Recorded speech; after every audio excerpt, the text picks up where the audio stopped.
Me llamo Manuel Robles, tengo 58 años y vivo en Aguascalientes. Siempre pensé que el cariño de la familia era lo único necesario para sostener la vida.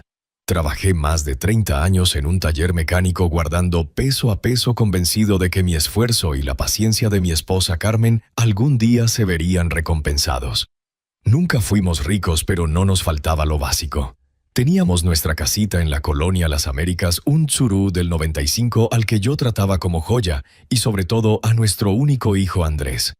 Pero la vida me asestó un golpe del que aún me cuesta hablar.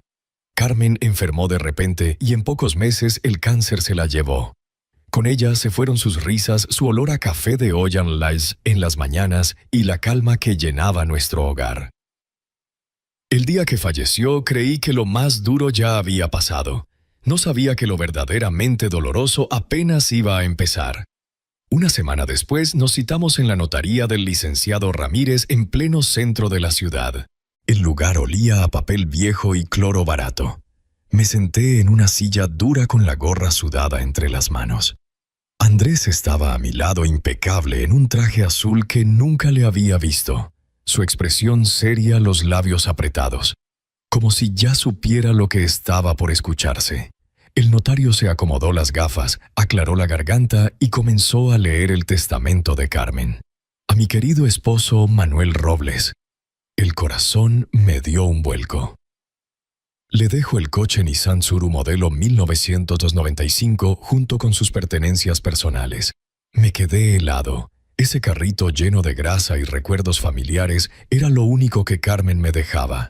A mi amado hijo Andrés Robles le dejo la casa en Las Américas, las cuentas de ahorro y la suma de 100 millones de pesos invertidos en bonos y certificados. Las palabras retumbaron en mi cabeza: 100 millones de pesos. La casa. Todo. Mi muchacho por quien me partí el lomo tantos años recibía toda la riqueza. Y yo me quedaba con un coche viejo que apenas encendía en los días fríos. Licenciado. ¿No habrá algún error?, pregunté con la voz quebrada. El notario me miró por encima de los lentes casi con lástima. No, señor Robles. Su esposa fue muy clara. Miré a Andrés esperando un gesto de sorpresa, de compasión. Pero lo único que encontré fue una sonrisa contenida, una chispa de triunfo que me heló la sangre. Salimos de la notaría bajo un sol que parecía burlarse de mí. Caminé junto a mi hijo hacia el estacionamiento. No cruzamos palabra. Solo escuchaba el repicar de sus zapatos italianos contra la banqueta. Esa misma noche, mientras yo calentaba unos frijoles refritos con tortillas, Andrés habló al fin. «Papá, tenemos que hablar de los arreglos de vivienda». Dejé la cuchara de madera sobre la mesa. «¿Qué arreglos?», le pregunté. «Esta sigue siendo mi casa, y aquí viví con tu madre». Andrés me respondió con frialdad. «Esta ya es mi casa, y creo que es hora de que busques dónde quedarte. Mamá decidió. La casa es mía. Tú tienes tu coche. Arréglatelas». Sentí que me arrancaban el alma. «Andrés, aquí construimos nuestra vida con tu madre». Pero él solo repitió con tono helado. «Te doy una semana para empacar tus cosas», lo dijo mientras mordía una tortilla como si nada. Una semana. Eso era todo lo que me concedía el hijo por el que di la vida entera. Esa noche me encerré en el cuarto con el viejo rosario de madera entre las manos, preguntándome en qué momento mi propia sangre se había convertido en verdugo. Lo que aún no sabía era que ese coche heredado que parecía una burla se convertiría en la clave de un destino inesperado. Los días siguientes fueron un infierno de silencios y murmullos dentro de mi propia casa. Andrés caminaba como patrón, medía los muebles, hablaba por teléfono con agentes inmobiliarios como si yo ya no existiera. Varias veces lo escuché presumir. «Sí, primo, la casa ya es mía, y el dinero también. Voy a remodelar todo, poner pisos importados. Ya no será la casita vieja de mi papá, será mi mansión». Cada palabra me rompía por dentro. Me quedaba solo en la cocina con el café frío mirando el crucifijo en la pared. El rostro de Cristo era testigo de cómo mi propio hijo me expulsaba del lugar donde amé a Carmen por más de 30 años. Al quinto día, mientras guardaba mis cosas en cajas de cartón que me regaló don Evaristo de la tiendita Andrés, apareció con gesto de impaciencia. «Papá, no te lleves nada de valor. La vajilla de mamá, los cuadros, todo eso se queda. Me quedé helado. Esa vajilla era de tu abuela Carmen, me la dio el día que nos casamos. Él se encogió de hombros, pues ahora forma parte de mi herencia. No contesté. Me limité a doblar mis camisas gastadas, los pantalones manchados de grasa por años de taller. Lo único que sentí mío en ese momento fue el olor de mi chamarra vieja de cuero, la misma que Carmen insistió en que guardara aunque ya estaba rota. La última noche en la casa fue insoportable. Dormí en un colchón inflable en la sala rodeado de cajas. El eco de las paredes desnudas me hizo sentir un extraño. Antes de dormir, acaricié la foto de Carmen, ella con su vestido blanco de lino, yo con mi traje barato sonriendo frente a la iglesia de San Marcos el día de nuestra boda. Al amanecer cargué 2 maletas y un par de cajas en el Tsuru. Andrés me observaba desde la puerta principal con una taza de café en la mano. Vestía una guayabera blanca recién planchada, como si quisiera remarcar la diferencia entre su nuevo estatus y mi desgracia. No es nada personal. Mamá sabía lo que hacía. Tal vez ella se dio cuenta de que siempre fuiste una carga, dijo Andrés con una sonrisa helada. Cada palabra me atravesó como machetazo. No respondí. Solo me subí al Tsuru, giré la llave con las manos sudorosas y escuché cómo el motor viejo tosió antes de encender. Andrés alzó la mano en un ademán burlón como si se despidiera de un desconocido. El camino se me hizo interminable. El coche avanzaba con lentitud rumbo a Calvillo, donde nuestra familia tenía un terreno olvidado, un cuartito viejo en la orilla de un rancho lleno de polvo y telarañas que apenas recordaba de cuando Carmen y yo fuimos en nuestra juventud. Eso era lo único que realmente me quedaba. Llegué cuando el sol se estaba ocultando. El lugar estaba aún peor de lo que había imaginado: láminas oxidadas en el techo, paredes agrietadas, una puerta que rechinaba como lamento de ánima. Adentro el olor a humedad me golpeó de lleno. No había ni luz eléctrica, ni agua corriente, solo un catre oxidado y un crucifijo torcido colgado en la pared. Esa primera noche me acomodé en el suelo con una cobija vieja hallada en una caja. Miré el techo agujereado y a través de él las estrellas del cielo de Aguascalientes. Ahí tirado en el frío lloré como no lo hacía desde que era niño.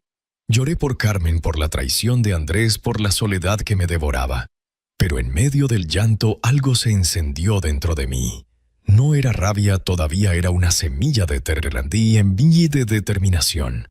Andrés pensaba que me había acabado. Creía que ya estaba derrotado, pero yo intuía que la vida siempre guarda secretos. Y aquel coche, el mismo que me dejaron como limosna, pronto revelaría algo que ni él ni yo hubiéramos sospechado. Lo que hallé escondido en ese Tsuru oxidado cambió mi destino para siempre.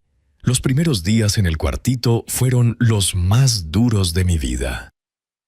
Me levantaba con el canto de los gallos del rancho vecino, caminaba hasta un pozo cercano para acarrear agua en cubetas y regresaba con los brazos rendidos. Cocinaba lo poco que tenía: frijoles, tortillas que compraba en la tienda de Doña Marta y con suerte un pedazo de queso fresco. No era una vida digna para alguien que se había partido el lomo tantos años, pero era lo que me había tocado. Una tarde, después de volver empapado en sudor, decidí limpiar el coche. Ese carro viejo y testarudo era lo único que sentía mío. Con él llevé a Carmen a peregrinaciones en San Juan de los Lagos, con él llevé a Andrés a sus partidos de fútbol de niño, con él cargué piezas del taller. Estaba lleno de grasa y recuerdos, pero también de historia. Mientras pasaba un trapo por la cajuela, noté algo extraño. El tapiz del fondo estaba flojo, como manipulado. Metí la mano y con esfuerzo levanté la tabla. Encontré un compartimento oculto, pequeño pero sólido. El corazón me latía con fuerza. Dentro había una caja metálica cubierta de óxido.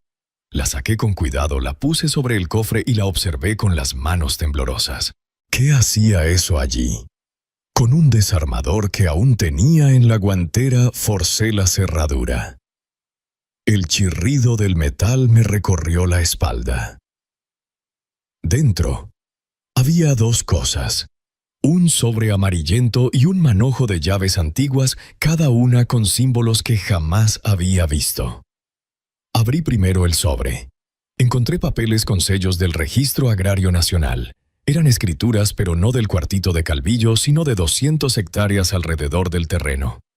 La propiedad no solo era mía, sino mucho más grande de lo que había creído.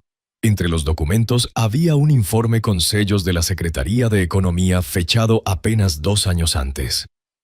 Mis ojos no podían creerlo. Exploraciones geológicas que mencionaban vetas de cuarzo y turmalina en el subsuelo, piedras semipreciosas, recursos de gran valor. Me quedé sentado sobre el cofre con los papeles en la mano y sudor frío en la frente. Carmen había sabido todo esto.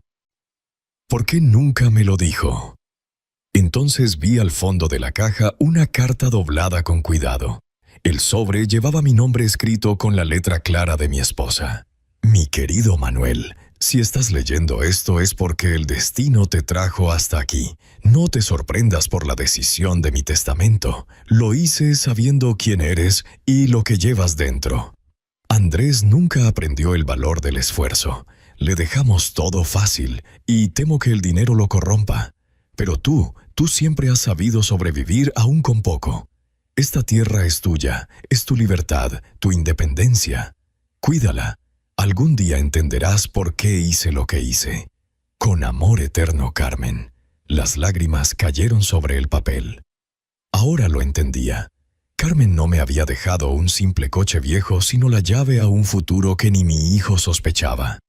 Esa noche, sentado en la entrada del cuartito, miré la luna llena alumbrando los cerros.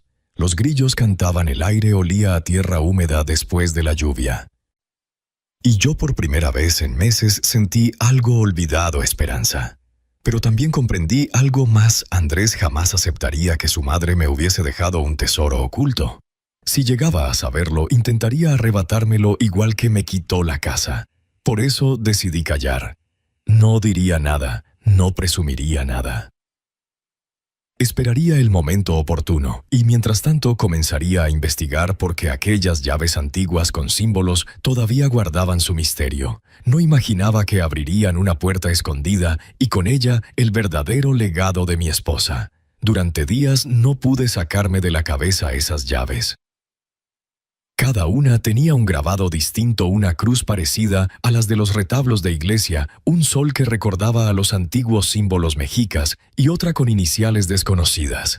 Las llevaba siempre en el bolsillo, pesadas y frías contra mi pierna como un amuleto extraño. Decidí revisar el cuartito de Calvillo con más calma.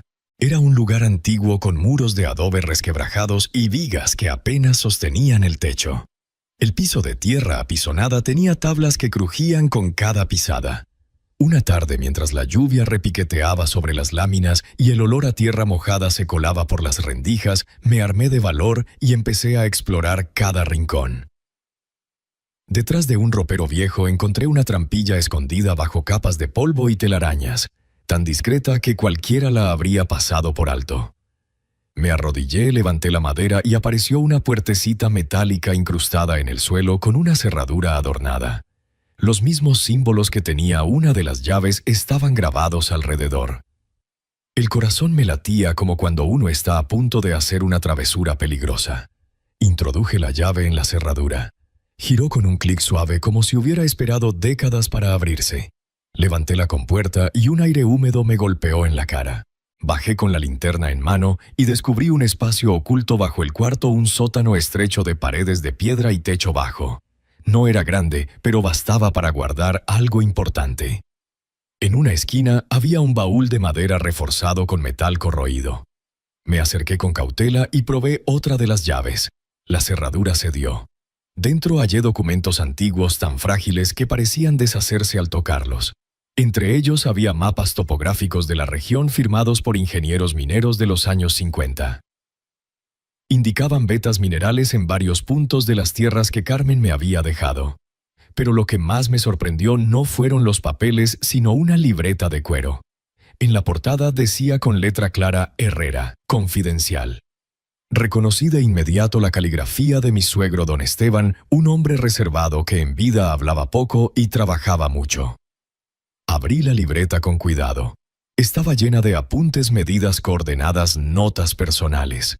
En una página leí: Estas tierras valen más de lo que cualquiera imagina. No confiar en el gobierno o guardar la información solo para la familia. Sentí un escalofrío. Todo empezaba a tener sentido. Carmen conocía lo que escondían esas tierras. Su padre se lo había revelado, y en vez de contármelo en vida, lo dejó oculto esperándome. Entonces recordé sus últimas palabras en el hospital cuando con voz débil me apretó la mano y susurró: «Manuel, no te dejes engañar por lo que parece poco. A veces lo más grande se esconde en lo más humilde». En aquel momento pensé que solo quería consolarme, pero ahora entendía que me estaba dejando una pista. Subí del sótano con la libreta en las manos. Afuera la lluvia había cesado y los cerros se vestían de verde intenso. Me senté en el pórtico del cuartito hojeando las páginas mientras el viento fresco me despeinaba. Ahí estaba la verdad. Mi esposa me había heredado un tesoro oculto no en efectivo, sino en un legado capaz de transformar mi destino.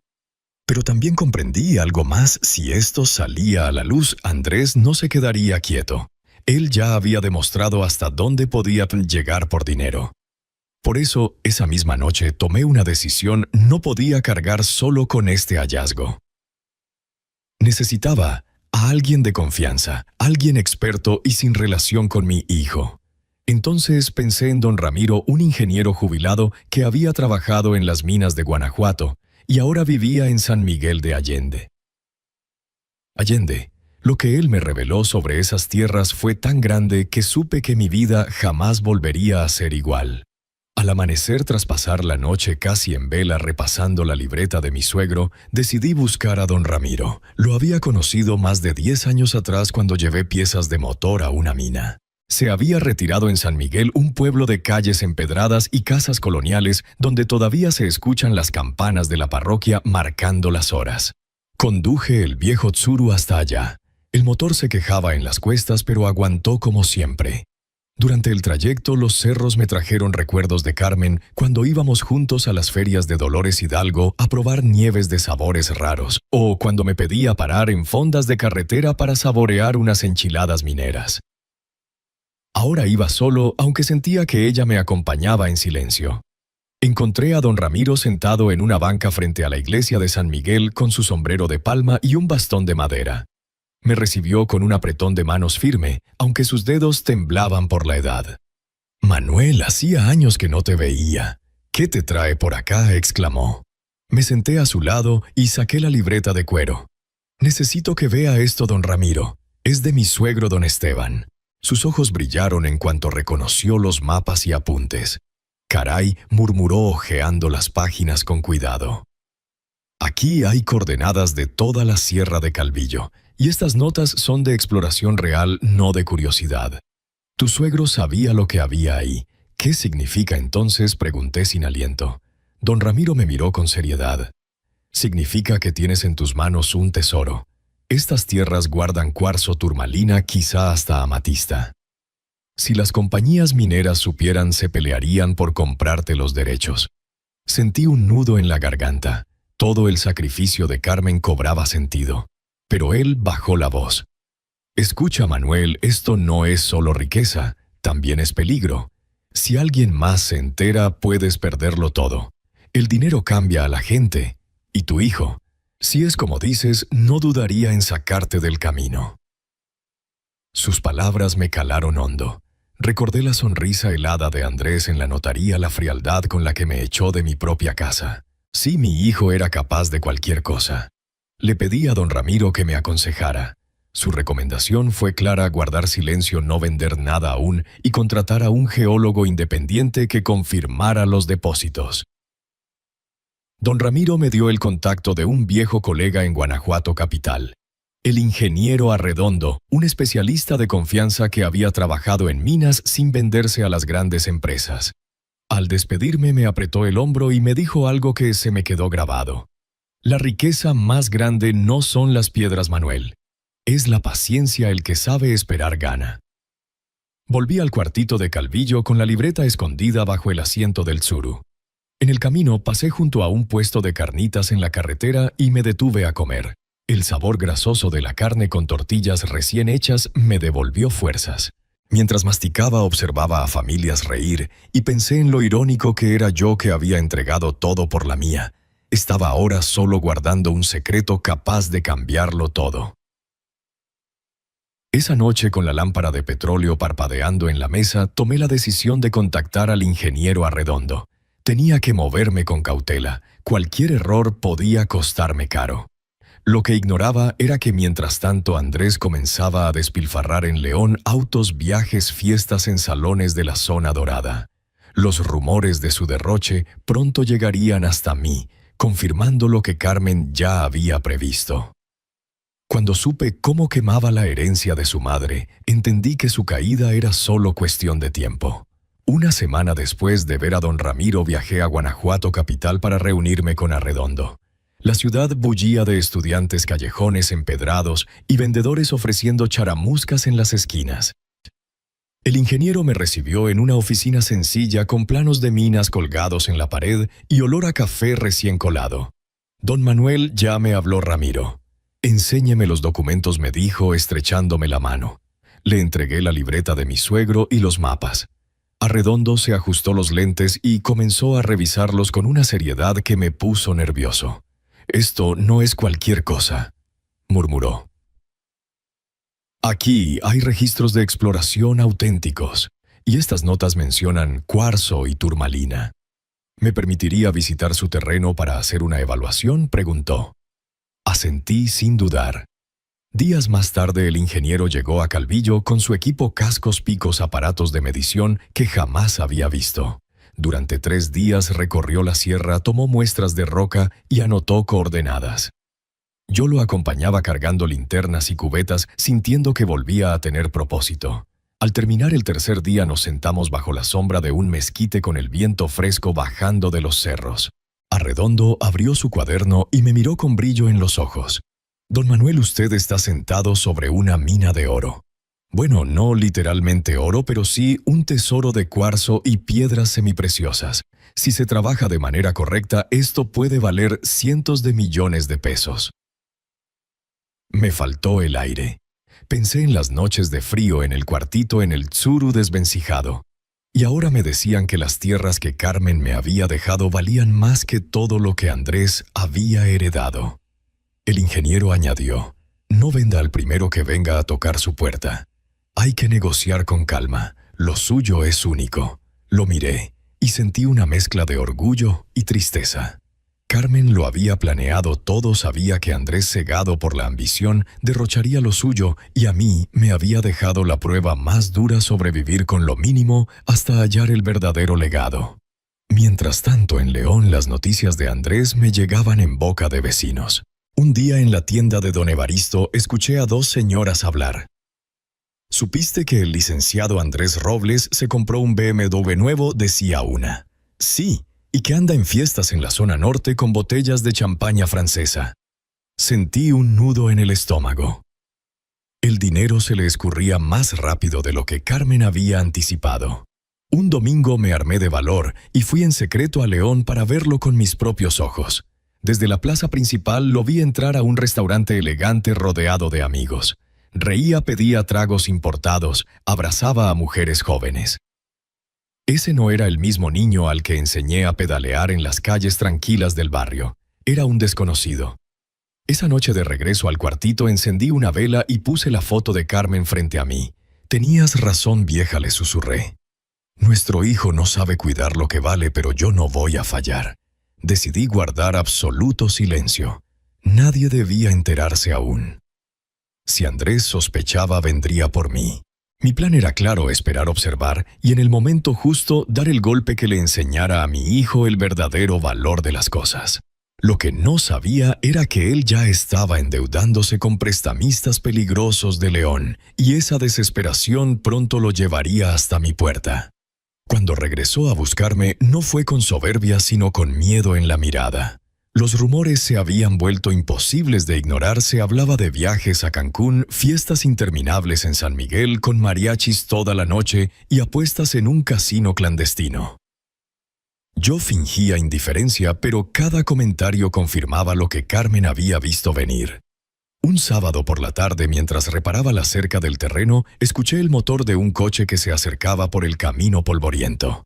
Me limpié las manos en el pantalón y salí al porche. Ahí estaba un sedán usado nada que ver con el BMW rojo que había comprado meses atrás. Cuando Andrés bajó, lo reconocí de inmediato, pero no era el mismo sin trajes caros, solo jeans arrugados y una camisa mal planchada.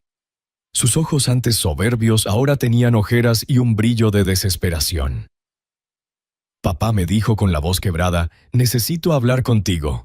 Lo invité a pasar. Encendí el fogón y preparé café de olla como lo hacía Carmen.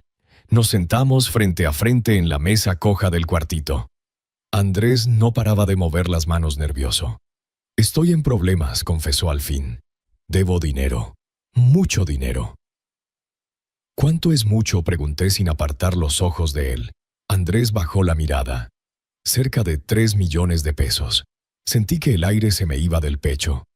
«¿Cómo pudiste, Andrés? Tu madre trabajó toda su vida para darte un futuro y lo echaste a la basura». «Lo sé», papá respondió con voz apagada. «Me comporté como un imbécil. Pensé que el dinero nunca se acabaría. Me metí en apuestas y en negocios falsos, y ahora los prestamistas me tienen contra la pared. Si no pago pronto, no sé qué me harán». El silencio pesaba. Afuera los grillos seguían cantando indiferentes. Por dentro yo estaba desgarrado entre la rabia y la compasión. Era mi hijo, sí, pero también era el mismo que me echó de mi propia casa llamándome una carga. «¿Y qué esperas de mí?», pregunté al fin. «Necesito tu ayuda, papá. Eres lo único que me queda. Te juro que cambiaré, que voy a enmendarme. Solo préstame dinero». Alcé la vista hacia la repisa donde estaba la foto de Carmen. Escuché en mi memoria su voz, «No te dejes engañar por lo que parece poco. Lo verdadero se esconde en lo humilde». No podía destapar aún lo que había encontrado en las tierras. Si Andrés lo supiera, intentaría arrebatármelo, pero tampoco podía abandonarlo con los prestamistas encima. Respiré hondo. «Te ayudaré, Andrés, pero no como imaginas. No será un regalo, será un préstamo con condiciones». Él levantó la cabeza con un destello de esperanza. «Acepto lo que quieras, papá». Primero dije con firmeza, «Trabajarás para mí cada fin de semana, en estas tierras que despreciaste. Harás limpieza, reparaciones, lo que sea necesario. Segundo, me hablarás con respeto sin insultos ni humillaciones. Y tercero, pedirás una disculpa pública a la familia. Reconocerás todo lo que hiciste». Andrés tragó saliva. Vi cómo su orgullo se resquebrajaba en su rostro. Al final asintió. «Está bien, lo haré». Por primera vez en meses lo vi sin la máscara de altivez. Era un hombre derrotado, un hijo que por fin entendía lo que había perdido. Lo que Andrés no sospechaba era que yo tenía mucho más de lo que parecía, y que el verdadero castigo apenas comenzaba. Aceptó mis condiciones sin saber que yo ya era más rico de lo que él jamás soñó, y que esta vez el poder estaba en mis manos. El primer sábado que vino a trabajar conmigo al terreno fue extraño. Yo lo esperaba con la pala lista y una lista de tareas. Llegó en el mismo sedán viejo con jeans y una camiseta que parecía prestada. «¿Qué quieres que haga, papá?», preguntó con seriedad. Lo miré fijo. Parte de mí quería escupirle todo el resentimiento, recordarle cómo me había echado de casa, cómo me llamó carga. Pero solo señalé el fondo del terreno.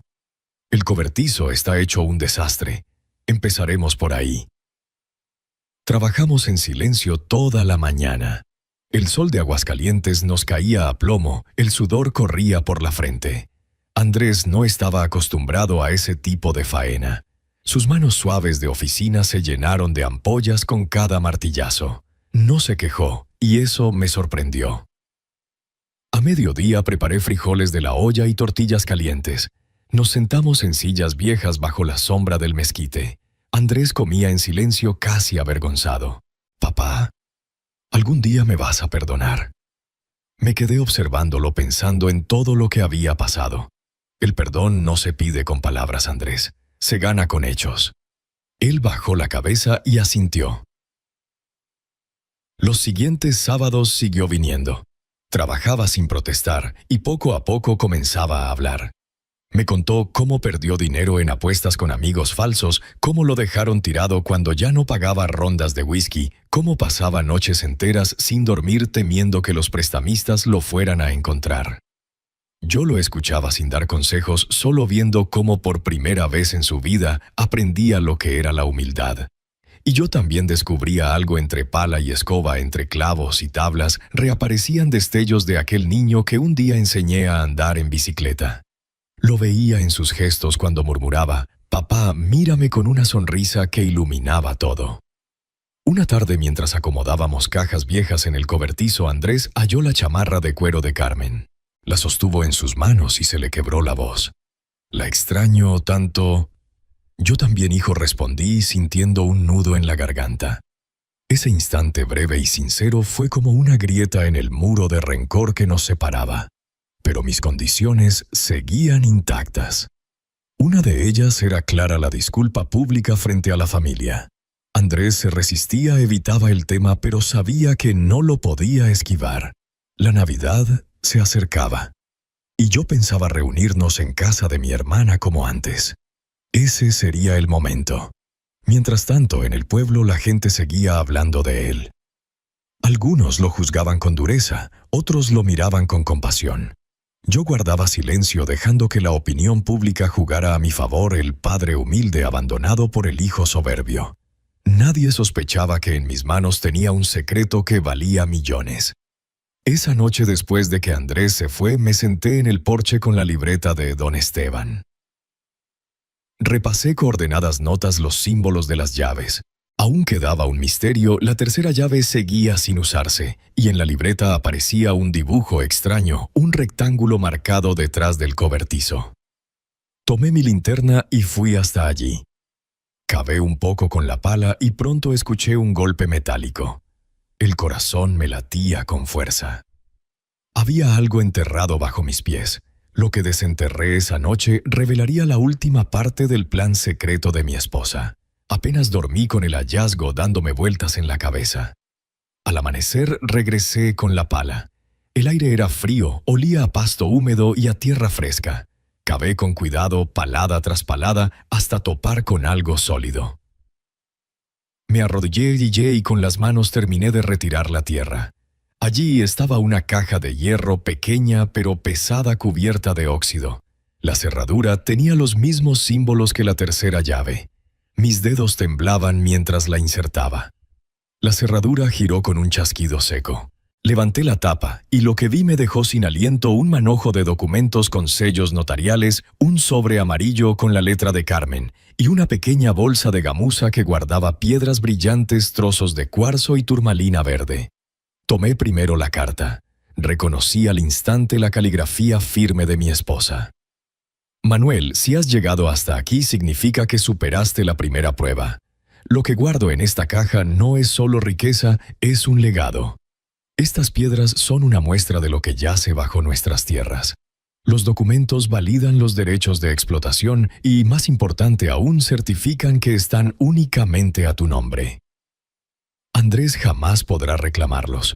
No lo hice por crueldad, sino porque sé cómo es nuestro hijo. El dinero fácil lo perdería como arena entre las manos. Pero tú, Manuel, sabrás esperar, sabrás usarlo con sabiduría. No te precipites. El verdadero valor no está en vender, sino en saber cuándo y cómo mostrar lo que tienes». Las lágrimas me corrían por el rostro. Carmen había previsto cada detalle. Su amor me seguía cuidando incluso después de muerta. Guardé los documentos con cuidado y contemplé las piedras bajo la luz de la mañana. Destellaban como si la tierra misma me entregara una bendición. En ese instante escuché un ruido. El coche de Andrés se acercaba por el camino polvoriento. Cerré la caja deprisa, la cubrí con tierra y hojas secas y escondí papeles y piedras dentro del tsuru. No podía arriesgarme. Andrés entró con el rostro desencajado. «Papá, necesito hablar contigo», dijo sin saludar. Lo invité a sentarse a la mesa. Sus manos temblaban mientras se servía un café. Los prestamistas ya vinieron a buscarme. Me dieron un plazo de 15 días. Si no pago, dijeron que irán contra mí, y contra ti también.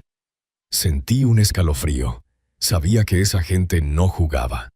¿Cuánto debes exactamente?, pregunté. 3,5 millones. Ya no tengo nada que vender. Hipotequé hasta la casa. Cerré los ojos un momento. El hijo que me despojó ahora arrastraba su ruina hasta mí. Andrés, te advertí que la vida no perdona la soberbia. Ahora tendrás que enfrentar las consecuencias. Papá, por favor, me interrumpió golpeando la mesa. Si no me ayudas, nos van a destruir. Lo miré de frente. No podía mostrarle mi secreto todavía, pero sí podía usar su desesperación para darle una lección. Te ayudaré, pero bajo mis condiciones. Y esta vez no habrá segundas oportunidades. Andrés asintió con lágrimas en los ojos. Lo que quieras, papá. No sabía que esas condiciones marcarían su vida y serían también el inicio de su redención. Esa noche, frente a la foto de Carmen sobre la mesa y el aroma a café de olla aún caliente, puse las cartas claras. Te voy a prestar el dinero, pero no gratis. Hablé despacio mirándolo fijo. Serán 4 millones de pesos, 3,5 para cubrir la deuda y un respiro para ti. Interés del 5% anual, plazo de 10 años. Vas a firmar pagaré y contrato ante notario. Si incumples una sola mensualidad más de 60 días, autorizas por escrito que se venda lo que tengas a tu nombre, y el excedente irá a una beca Carmen Robles para estudiantes sin recursos. Andrés apretó la taza con ambas manos. Acepto, dijo con la voz áspera. No he terminado, continué. Cada sábado trabajarás aquí sin excusas. Asistirás a jugadores anónimos y me traerás constancia. Una vez al mes servirás en el comedor comunitario de la parroquia y antes de que acabe el año pedirás perdón frente a toda la familia. Ah, y mañana me entregas la vajilla de tu abuela y las fotos que te quedaste. Son míos por derecho y por memoria. Lo vi tragar su orgullo. Está bien, papá. Todo. Dormí poco esa noche. Al amanecer lo llevé a León. En la notaría 12 con el licenciado Mendoza redactamos el contrato de mutuo, el pagaré, las cláusulas de incumplimiento y la autorización de venta en caso de mora. Mi hermana Lourdes firmó como testigo. Andrés temblaba al estampar su firma. Yo sentía a Carmen detrás de mí firme como siempre. ¿Y el dinero?, preguntó él en voz baja ya en el estacionamiento. Yo me encargo, respondí. No tenía por qué saberlo, pero esa misma tarde viajé a San Miguel de Allende con don Ramiro y el ingeniero Arredondo. Preparamos un acuerdo discreto, un anticipo de un inversionista de Querétaro a cambio de una opción de compra por 6 meses y una cláusula de confidencialidad. Nada de vender la gallina, solo mostrar el huevo. El depósito se colocó en un fideicomiso a mi nombre. Tomé lo justo, 3,8 millones para saldar deudas y cubrir gastos. Guardé el resto porque la paciencia, como decía Ramiro, da intereses que ningún banco paga. Esa noche cité a Andrés en una cantina antigua del barrio de San Juan Bosco. Allí nos esperaba Ramos, el prestamista, con 2 hombres de chamarra negra. El lugar olía a tequila, limón exprimido y madera húmeda. Andrés estaba pálido. Yo llevaba un portafolio y una calma que me sorprendía. «Trajiste lo que debes», soltó Ramos sin saludo. Coloqué el portafolio sobre la mesa. 3,5 millones contados. Y aquí está la carta de no adeudo que usted mismo me mandó por WhatsApp, dije mostrando la hoja con su membrete. La firma le pone fecha y se acabó. Ramos me observó con media sonrisa tanteando. «Viejo, ¿de dónde sacaste tanta lana?» «De trabajo», respondí, «y de no apostar». Sus hombres se rieron. Pero Ramos se tomó su tiempo en contar el dinero como queriendo humillar. Finalmente firmó la carta. Yo pedí copia sellada. Nada de luego te la mando. Cuando me la entregó, respiré como no lo había hecho en semanas. Listo, dije guardando los papeles. Eduardo ya no te debe un peso. Si vuelves a molestarlo, nos veremos en el Ministerio Público. Ramos me sostuvo la mirada. No dijo sí ni no. Hizo un gesto a sus hombres y se fueron. Pero antes uno de ellos tomó una foto de los fajos de billetes sobre la mesa. Lo vi y supe lo que vendría después en WhatsApp. Las fotos vuelan. De regreso a Calvillo, Andrés no dejaba de observarme. «No entiendo, papá. ¿Cómo hiciste? Con orden y silencio le respondí 2 cosas que no aprendiste en las fiestas. Al día siguiente, Andrés llegó con la vajilla y las fotografías. Las coloqué en un aparador improvisado y al acariciar la porcelana de mi suegra sentí como si un pedazo de la casa volviera a pertenecerme. Andrés tenía los nudillos raspados, había descargado costales y cortado monte desde temprano sin protestar. Estaba cumpliendo. Esa misma semana comenzó a asistir a jugadores anónimos. Me dejaba los comprobantes con la humildad de un novicio. En el comedor de la parroquia sirvió pozole y partió bolillos a señoras que lo miraban con desconfianza. La vergüenza también educa. Pero la ciudad nunca duerme. A los 3 días mi celular no paraba de vibrar rumores, audios, fotos en los grupos del barrio. Supieron el papá de Andrés pagó en efectivo en la cantina. Ese viejo mecánico se sacó la lotería. No, hombre, trae mina. Leí esa palabra y me helé. Mina. Como si alguien ya hubiera olido lo que había bajo la tierra. Esa noche Andrés entró con el rostro desencajado. Papá me escribieron de un número desconocido. Si quieren tranquilidad, tráiganos los papeles de las tierras. Sabemos que valen. Sentí que la sangre me golpeaba las sienes. La foto del dinero no solo atrajo curiosos, también a los que no preguntan 2 veces. Miré la libreta de don Esteban, el portafolio con la opción firmada, la foto de Carmen. Hijo, le dije con calma, ahora sí vamos a necesitar cabeza fría y espalda ancha. La noche cayó sobre el cerro. A lo lejos, un perro ladraba hacia la nada. Apagué la lámpara y en la oscuridad sentí lo mismo que al abrir la primera trampilla, miedo y certeza. Certeza de que el plan de Carmen aún guardaba un paso más, el más arriesgado. Para proteger lo que me dejó mi esposa, tendría que jugar en terreno de gente que no respeta ni la ley ni la sangre y salir vivo. Después de aquel mensaje, el aire en Calvillo se volvió más denso. Cada ruido nocturno me ponía alerta, el rechinar de la puerta, un motor en el camino de terracería, los aullidos de coyotes en la sierra. Ya no era un asunto familiar, había ojos puestos en lo que Carmen me heredó. Escondí la libreta de don Esteban y los papeles en un lugar nuevo, un compartimento bajo el asiento del Tsuru reforzado con lámina y tornillos. Ni siquiera Andrés debía saberlo. El portafolio con el contrato de opción lo dejé en la caja fuerte de la parroquia, bajo resguardo del padre Julián, viejo amigo que había bautizado a mi hijo y que aún me trataba con respeto. Andrés comenzó a inquietarse. Una noche, mientras cenábamos sopa de fideo, me confesó: papá, recibí otra llamada. Me dijeron que sabían que el viejo Robles guarda papeles que valen millones. No dijeron más. Pero yo tengo miedo. Sus manos temblaban sobre la cuchara. Ya no era el hijo altivo que me corrió de casa, sino un hombre acorralado. Hijo, no te preocupes, le respondí con calma, aunque por dentro compartía su terror. Carmen sabía lo que hacía. Si nos dejó este camino, también nos dejó la fuerza para recorrerlo. El sábado siguiente, tras unas horas de trabajo en el cobertizo, decidí ponerlo a prueba. Mañana me acompañas a León. Vamos a ver al notario para ajustar unos papeles. No le conté que en realidad quería medir su lealtad, saber si resistiría la tentación de hablar. En la ciudad lo llevé primero al panteón. Frente a la tumba de Carmen le pedí que hablara. Andrés se arrodilló, juntó las manos y susurró: mamá, si puedes escucharme, me equivoqué. Pensé que el dinero lo era todo y lo perdí todo. Papá me está dando una segunda oportunidad y prometo no volver a fallar. Sus lágrimas caían sobre la lápida. Yo, de pie detrás, sentí que Carmen nos escuchaba. Después fuimos a la notaría. Allí registré un documento adicional, un testamento nuevo. Si algo me pasaba, las tierras y sus derechos minerales no irían directamente a Andrés, sino a un fideicomiso administrado por el padre Julián y mi hermana Lourdes, destinado a becas para jóvenes de comunidades rurales. Andrés me miró sorprendido cuando se lo expliqué. Entonces, ni siquiera yo... Si cumples, sí, le respondí. Pero primero tienes que demostrar que aprendiste.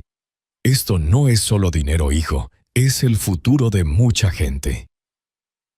Guardó silencio. En sus ojos vi una mezcla de orgullo herido y respeto. Esa misma tarde, de regreso por la carretera, un coche negro nos siguió durante varios kilómetros. Le dije a Andrés que no volteara, que siguiera hablando como si nada. Cuando por fin el auto se desvió hacia otro camino, supe que no era imaginación, nos vigilaban.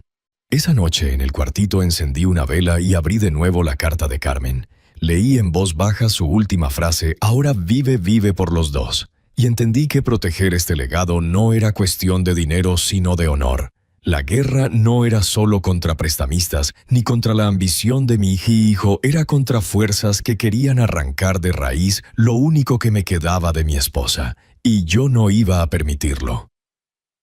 La primera vez que los hombres de negro tocaron mi puerta en Calvillo, supe que la prueba de Carmen apenas comenzaba.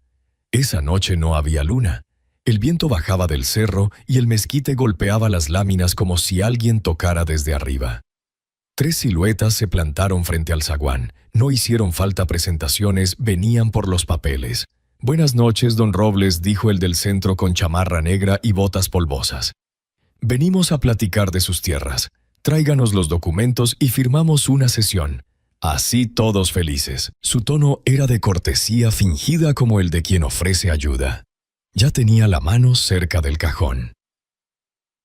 Abrí solo la mitad de la puerta y me mantuve firme. «Aquí no se firma nada en la madrugada», respondí, «y menos sin notario». Se miraron entre ellos. El de la izquierda dio un paso al frente mostrando un folder manila. «Mire, no se complique. Sabemos que esas tierras valen. Usted nos los entrega y nosotros le damos un dinerito». «¿Qué dice a 5 millones?» soltó el del centro. La cifra me supo a desprecio. 5 millones, por lo que Arredondo había llamado un tesoro. «Digo que mañana 9 en la notaría si traen algo legal», contesté. «Y si no, no pierdan su tiempo». El de la derecha se me pegó demasiado. Olía a tabaco y gasolina. «No nos haga venir 2 veces, don». No pestañeé. Incliné la barbilla hacia la capillita del otro lado del camino. «¿Escuchan?», pregunté. No se oía nada, pero voltearon por puro reflejo. En ese segundo saqué el celular del bolsillo y marqué al padre Julián.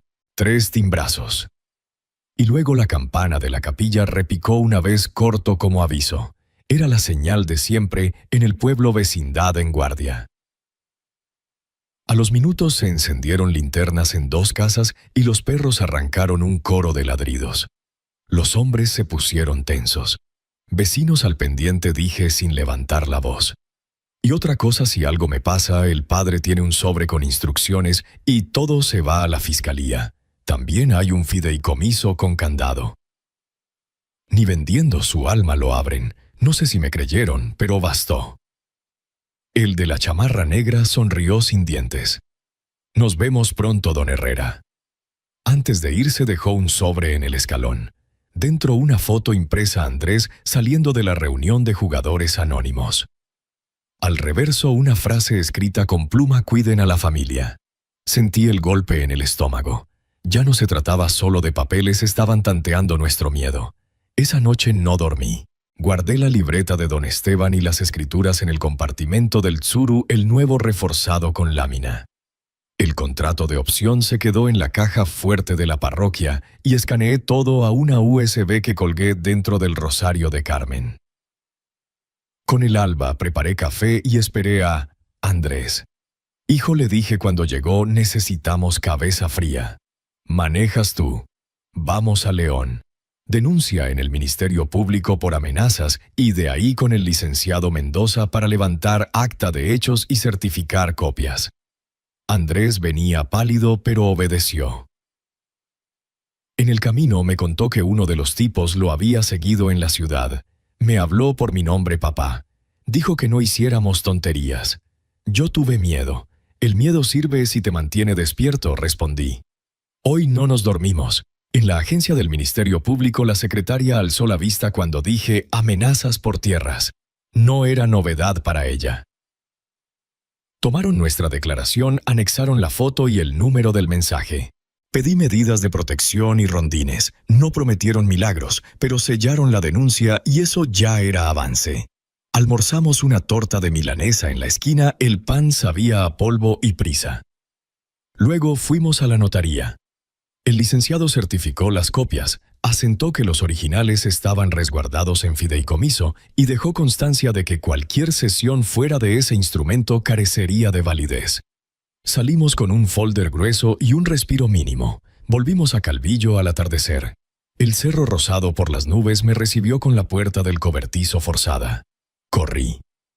El Tsuru tenía el asiento trasero levantado, el tapiz arrancado, los tornillos regados como tragos derramados. Me ardieron los ojos. Andrés quedó helado. Papá susurró: se llevaron todo. Metí la mano al fondo detrás de la lámina. El hueco estaba vacío. A un lado, perfectamente acomodado, habían dejado un rosario barato de plástico transparente. Un mensaje: vimos el tuyo. La sangre me subió a la cara. Cerré los puños. Andrés me miraba esperando que me derrumbara. No se lo concedí. Tranquilo, le dije, y saqué del aparador un paquete envuelto en papel craft. Esto fue lo que les dejé a propósito anoche. Rompí el paquete, fotocopias con marcas de agua, coordenadas alteradas y una carta falsa de cesión con faltas de ortografía por todas partes. Andrés se cubrió la boca entre asustado y aliviado. Los engañaste, nos probaron. Yo también los probé. Ahora ya sabía dos cosas que entraron y que volverán. La siguiente no será para espantar. Esa misma noche llamé a don Ramiro y al ingeniero Arredondo. Acordamos acelerar avalúo técnico formal, contacto con 2 compañías serias fuera del estado y seguro para exploración.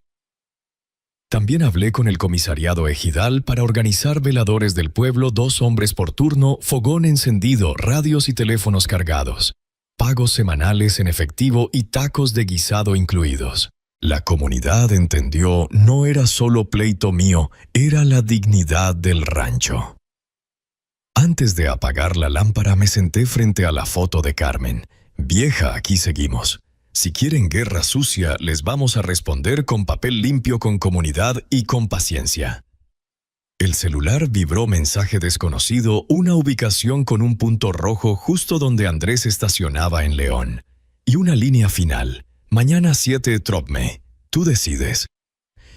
Le mostré la pantalla a mi hijo, lo vi tragar en seco. Entendí, ya no iban por mis papeles, iban por él. Para proteger el legado de Carmen tendría que proteger a lo que más podía perder, a mi propio hijo, incluso de sí mismo.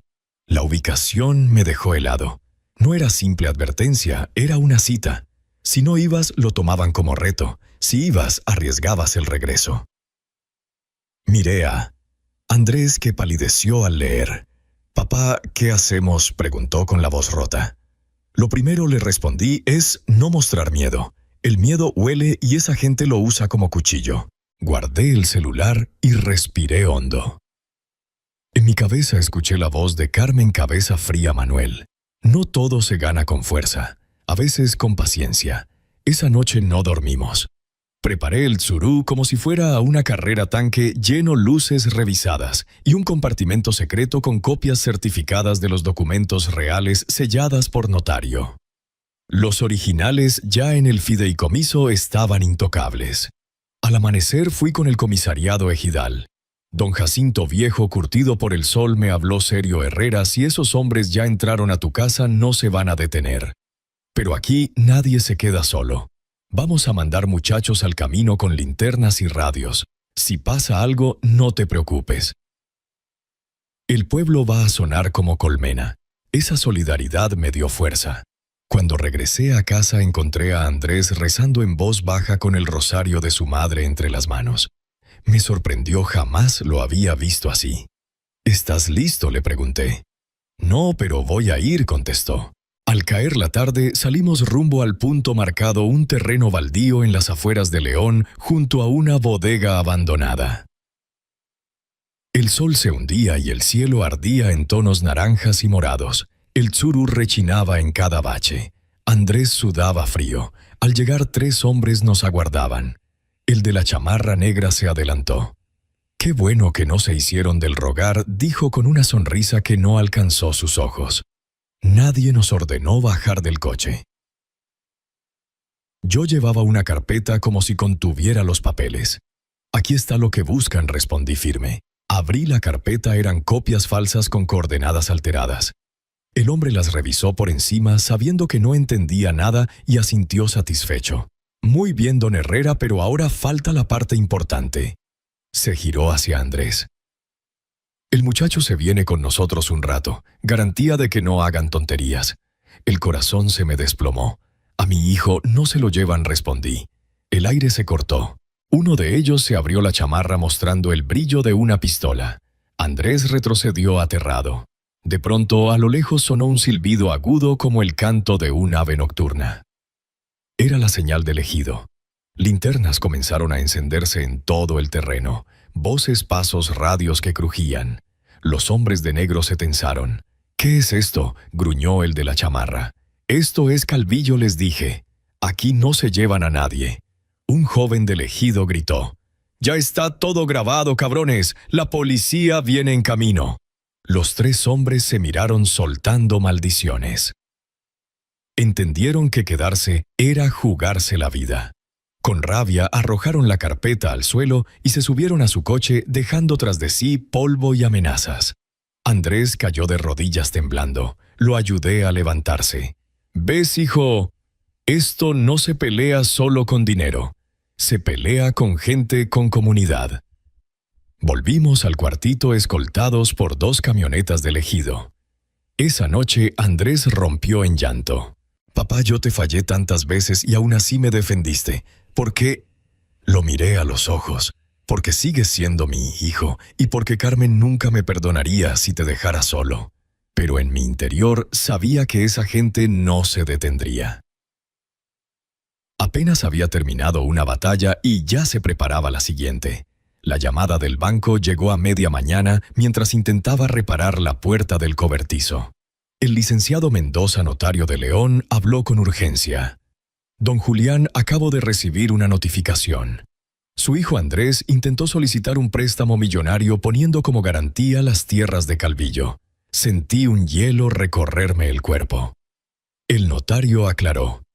El banco lo aprobó, pero gracias a Dios revisaron los registros y apareció la alerta del fideicomiso. Eso sí, alguien le está filtrando información a esas instituciones. Esto ya huele a fuga interna. Colgué y me quedé sentado en la banca de madera viendo el polvo bailar en la luz. Andrés salió con cara de resaca moral. «¿Qué pasó?», preguntó al verme. Lo encaré con dureza. «¿Por qué fuiste al banco a ofrecer tierras que no son tuyas?». Se quedó helado. «Yo, papá, no fui yo. Te lo juro». No quise creerlo, pero la duda se me clavó como espina. Esa noche, revisando los papeles en la parroquia, vi algo peor: habían intentado forzar la cerradura. El enemigo no solo estaba fuera, alguien cercano estaba filtrando. Y la respuesta no tardó. Un domingo después de misa hablé en voz baja con don Ramiro y el ingeniero Arredondo. Les conté lo ocurrido. El ingeniero se frotó la barba. «Esto ya no es solo avaricia. Aquí hay manos grandes, bancos prestamistas, hasta notarios corruptos. Tiene que decidir, don Julián, o vende bajo condiciones seguras o se prepara para guerra larga». Salí de la iglesia con el corazón dividido. Vender significaba asegurar mi vida y la de Andrés, pero también traicionar la visión de Carmen, que aquello no fuera dinero rápido, sino un legado. Esa tarde hablé con Andrés. Lo hallé en el porche sosteniendo el rosario de su madre. «Hijo, dime la verdad. ¿Fuiste tú quien habló en el banco?». «No, papá», gritó. «Esta vez no. Pero hay alguien más que sabe». Una de las muchachas con las que me juntaba en León se llama Claudia. Es abogada. Quizá hablé de más en una fiesta. Ella siempre me preguntaba de ti, de las tierras de los papeles. Me cubrí el rostro con las manos. Ahí estaba la grieta, la boca floja de Andrés había abierto la puerta. Tenía que actuar. Al día siguiente fui al registro público de la propiedad en Guanajuato. Pagué por una anotación preventiva. Ninguna hipoteca ni crédito podría registrarse sobre esas tierras sin mi firma y la del licenciado Mendoza. Blindé cada línea como si resguardara mi propia vida. Al volver al pueblo, Andrés me esperaba en la entrada.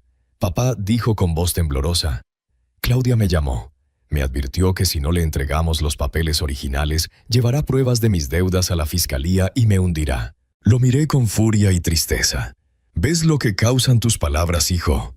Ahora no solo nos siguen matones, también una abogada que sabe moverse en tribunales». Esa noche encendí una vela frente a la foto de Carmen. Vieja, tú me dejaste la llave, los papeles y la paciencia.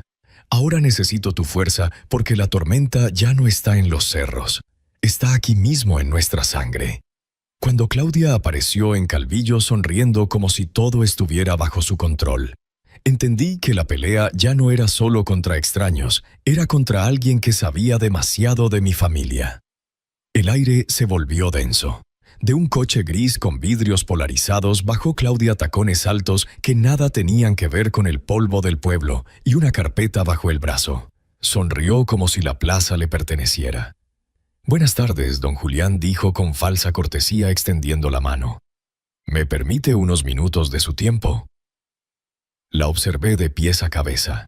No necesitaba presentación, era la mujer que rondaba a Andrés en León y que ahora se atrevía a plantarse frente a mi puerta como si viniera a vender licuadoras. «Aquí no se hacen tratos en la banqueta, señorita», respondí seco. «Y menos con extraños». Andrés a mi lado palideció. «Papá». «Es ella», susurró. Claudia se giró hacia él con una sonrisa venenosa. «Hola, Andrés, ya le contaste a tu padre lo que firmaste aquella noche en León». Me volteé en seco. «¿Qué firmaste, Andrés?». Él tragó saliva. «Papá, yo estaba borracho. Ella me puso unos papeles y pensé que era un pagaré cualquiera». Claudia abrió la carpeta mostrando copias con su firma al pie. Una cesión de derechos de herencia mal hecha pero suficiente para hacer ruido en un tribunal.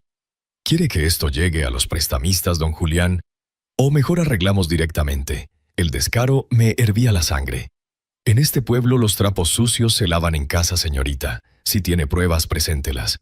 Pero no espere que yo le dé un peso por amenazas. Claudia se encogió de hombros segura de tener ventaja.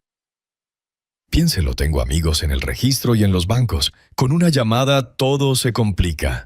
Cuando se marchó, el silencio con Andrés fue insoportable. Lo miré fijo. ¿Te das cuenta, hijo? Tus vicios nos trajeron hasta aquí. Lo sé, papá, respondió con lágrimas.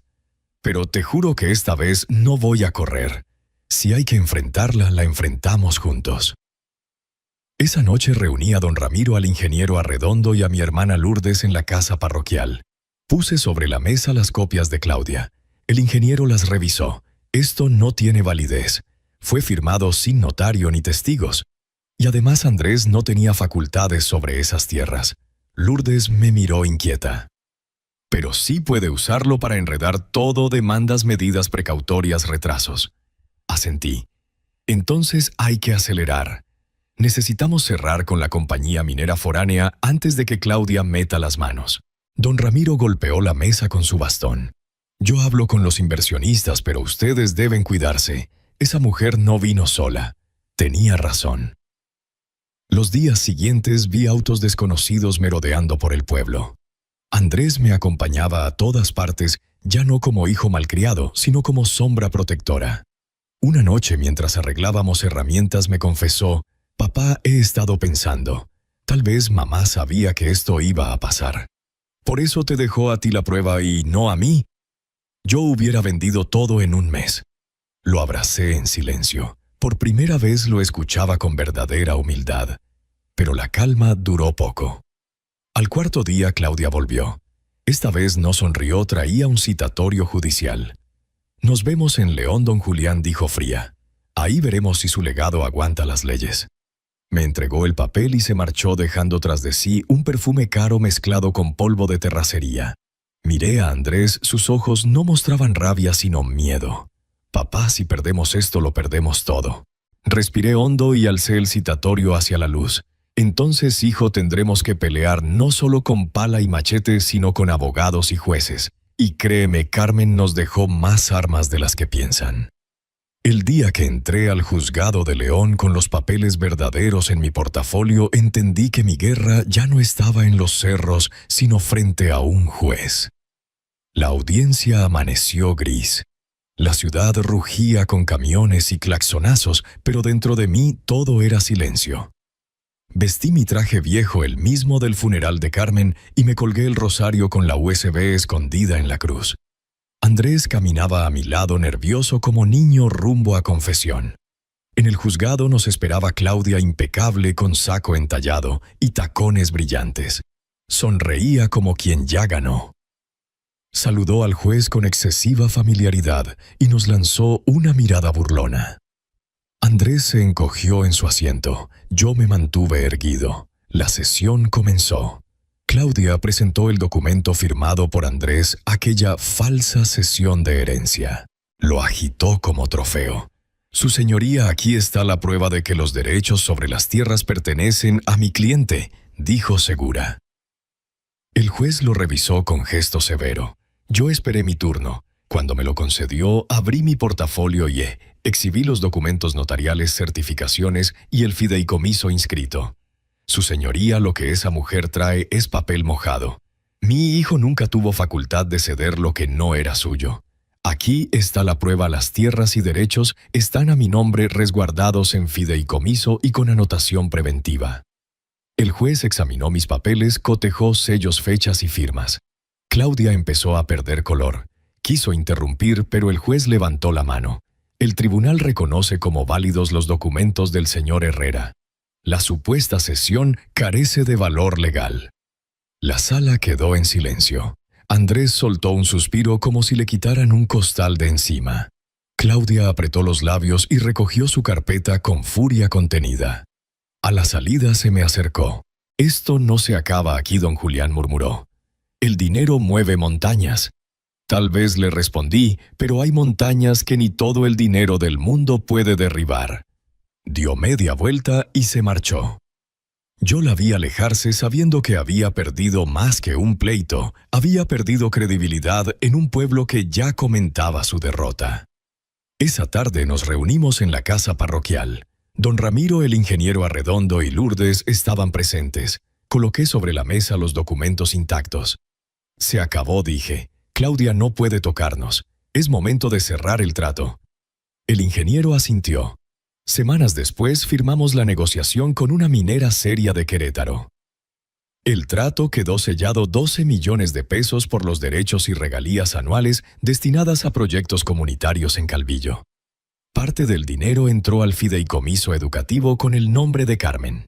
El día que cayó el primer depósito, regresé a la vieja cabaña no para habitarla, sino para despedirme. Encendí una vela frente a su retrato y susurré: «Lo logramos, vieja. Tu plan funcionó». El pueblo tendrá escuelas, nuestro hijo aprendió a inclinar la cabeza, y yo confirmé que todavía podía dar batalla. Andrés llegó poco después, no en BMW ni de traje fino, sino con una guayabera sencilla. Traía un sobre entre las manos. «Papá, aquí está lo que me pediste». Era una carta escrita a mano. En ella, pedía perdón a toda la familia por su soberbia, sus engaños y por haberme echado de la casa. Cerraba con una frase que me sacudió.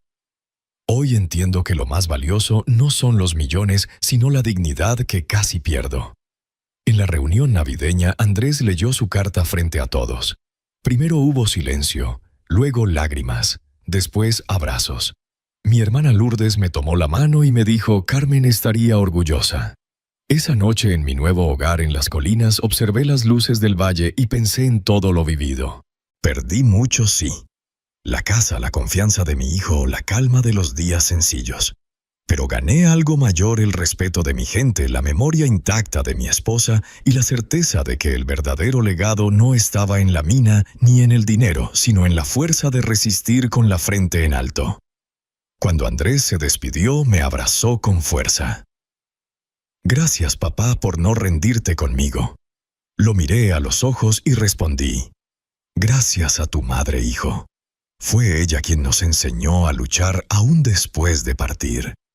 Y en el silencio de la noche, bajo un cielo cuajado de estrellas en Aguascalientes, comprendí que Carmen no me había dejado solo una herencia.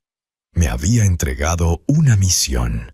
Y esa misión, al fin, estaba cumplida. Porque a veces el destino no se mide en casas ni en millones, sino en la dignidad de saber esperar y en la fuerza de no olvidar quién eres. Yes.